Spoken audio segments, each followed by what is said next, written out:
Ladies and gentlemen, another custom in 1/12 scale. Lady Jaye as Lady Jaye in Sergeant Savage and his Screaming Eagles. And if you don't know Sergeant Savage, basically when Joe tried to relaunch the toy line, they started with Sergeant Savage, which is basically Sergeant Rock, just Sergeant Savage.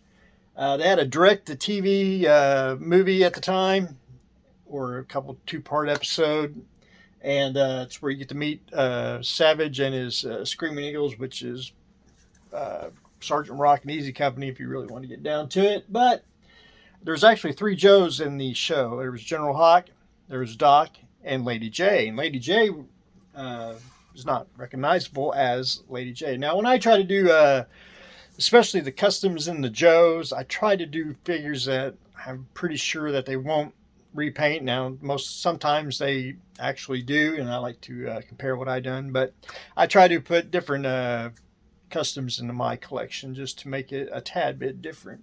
So I took the retro Lady Jaye that's carded, which usually on sale, and a peg warmer, and I made Lady Jaye from Sergeant Savage. She comes in all in the cardage, she's all green, but in the show, she wears a gray jumpsuit and her hair is blonde for some reason. So, that was a very quick, easy custom. I repainted the entire figure. Take her off her, I'll leave her on her stand. Painted the entire jumpsuit, went back in, painted her gloves a darker brown than the black. And there's very subtle washes on every, on the belts, the gloves, the boots. It's just to tone down the plastic. For her hair, I used epoxy sculpt. Don't know what that is. That comes in a two-part deal, A and B. Mix that together. And used rubber tip sculpting tools. And my personal favorite, Mr. Toothpick. And I just went in and sculpted her hair on.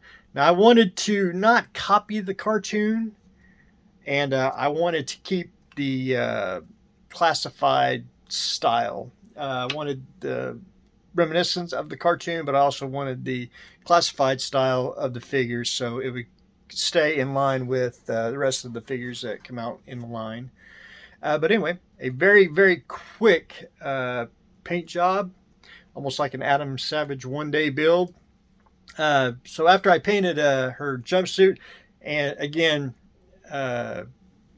she is articulated, but I do a static figure. If you move her joints and everything, it will rub the paint off. You'd have to get a gray colored buck if you want to have her be able to, but you can pose her limited, but she can be posable. So one thing after I did is, after I painted everything, I sealed everything with a flat sealer on there, just to give a little durability to the finish. And other than that, finished her off. I went ahead and I did repaint her backpack, and I painted her I guess it's a camcorder at the time. One thing I don't do, if you ever see I don't paint the back on some things. And if you notice the backpack, the plug, I left it green. Plus, it's going to scrape off anyway if you put it in there. But other than that, I'm going to put it back in the, again, I'm an out-of-box collector. I'm also an in-box collector. It does help with storage and everything. Plus, I like to make a little bit of custom card back. Nothing fancy, not redoing the artwork at all. I like to add a little graphic here and there. Just makes mine a little bit different, and it just makes it different from all the other Lady Jays that are out there. But anyway, ladies and gentlemen, that's what I got going on today. Making Lady Jaye from the Sergeant Savage and his Screaming Eagles. So that's what we got going on today. Stay tuned for next exciting episode.